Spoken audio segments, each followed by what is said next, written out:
The Buddha once said that the task before us is urgent, so we need to go slow.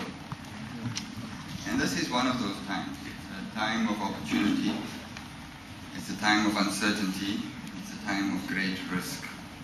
And if we're aware to those, we can make choices, because a time of uncertainty means choice. And as peace builders, we believe in the reality of choice. People over us should not make these decisions. We, the people, will make the choices, and collectively we can build a sustainable peace.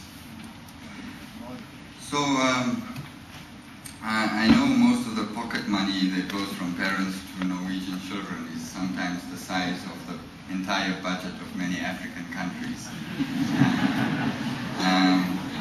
So it might be useful for me to start with a point that African parents tell their children. Money doesn't grow on trees. Maybe you've heard that too, maybe not. But the reality of the system is that money does grow on trees. This financial crisis, what you've heard about is that money does grow on trees, but not for us. We have to go out and work and deliver value and fill our wallets and then buy stuff, but not for the financial class. And Professor Tandon, who's one of my gurus, the other one sitting next to Professor Tandon, is Helena Bank.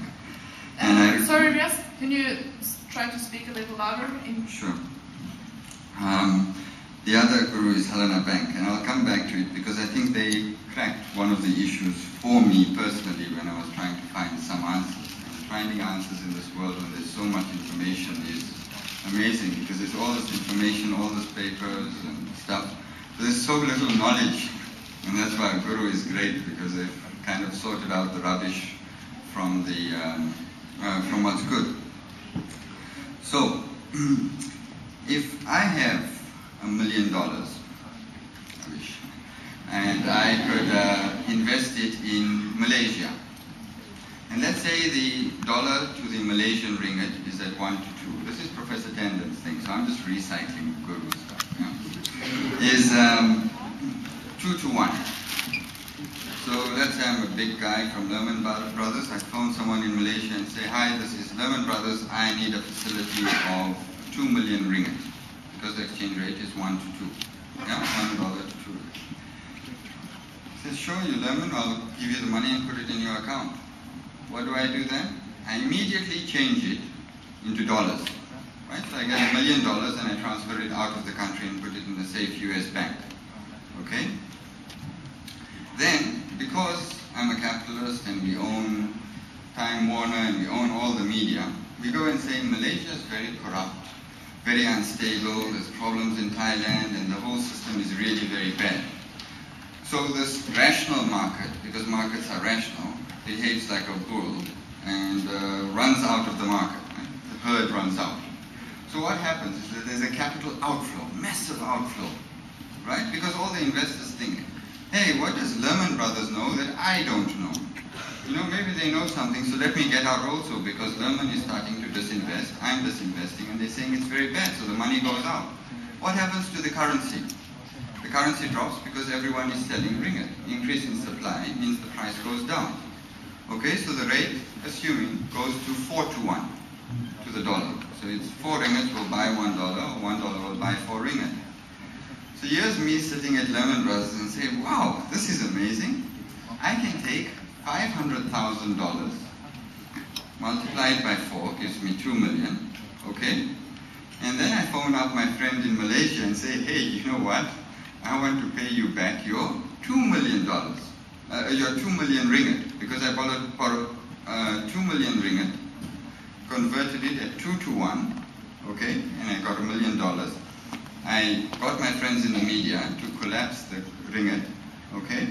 And it went to 4 to 1, and I took $500,000 and I paid off my loan in Malaysia of 2 million ringgit, okay? And in my bank account in the US, I have $500,000. So I want to ask you now, does money grow on trees? Lehman Brothers put not a cent into Malaysia, okay? But because they own the media and everything, they made this. Now, it's not a problem for all of us because we can't do this. Okay, we don't have the money, we don't have the clout. But this is what they say, financialization or speculation. It's a very simple example, right? But this is how money grows on trees. Now, the problem for the system, because we come back to the system, is where do I put my $500,000? Because everyone is doing this. If you look at the fantastic attack sign outside, it shows this kind of speculation. How much is real? It's really tiny. 8 trillion and 32 trillion is the trading, international trading goods. But the speculative market is worth about $600 trillion. $600 trillion. And this is where all this money is coming from. It's from pure speculation. So money does grow on trees. And when you talk to economists, the real problem is that you never really understand it. You know, it's all very complicated, big words, graphs, equations, everything, and it's very hard to understand it. But I asked the Guru Yash, what is money? And he gave me a book, and perhaps we'll republish it if we get the funding, and maybe we can share it with the TAC and other groups. But there's a section in there that says, what is money? And there's about 30 years of discussions in academic journals. And then someone finally resolved the question of what is money, because the economists couldn't agree. And the conclusion was, and this is amazing because these are the brightest people in the world and they're in charge of the economies and the theories and everything, yeah? They said money is what money does. And for the students here, I'll say the guy was Walker. Money is what money does. So for me to understand that is 1 + 1 equals 2 because 1 + 1 equals 2. Okay? I mean, they spend all their time giving us equations like this. They write big equations that they told us derivatives are very good for the market because it's financial innovation. But now they sit back, and Alan Greenspan tells us he didn't understand what he was doing. But they had all this mathematics. Why? Because money is what money does. But what Marx said, and I'm not a Marxist, unfortunately, perhaps for my gurus, but what Marx said was that money is debt. Money is nothing real. It's got no real intrinsic value. It's pine trees with green ink. And we agree as people that we will pay and respect this. So speculation is a real problem. Now, how did all these smart people in your Norwegian oil fund, in your county and provincial groups actually invest in these collateralized debt obligations? Right? Because you have to have some knowledge. You buy something, you buy a jug, it's great because it has use value. But why did they buy it? They bought it because other great economists at the ratings agencies said these are AAA. I mean, I'm glad when I get an A+. I never got an A+, but I'm glad when I get an A+. But this is a AAA. This investment where you put your money in your pension fund and all that is AAA rated. Okay? And you put your money into it. 3 minutes. Oh, okay.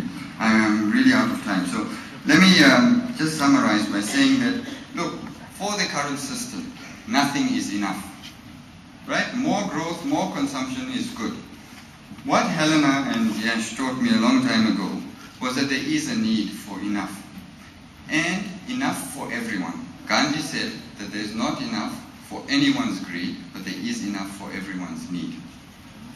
And where we need to put our energy is to say that consumption needs to equal production, and production needs to equal consumption.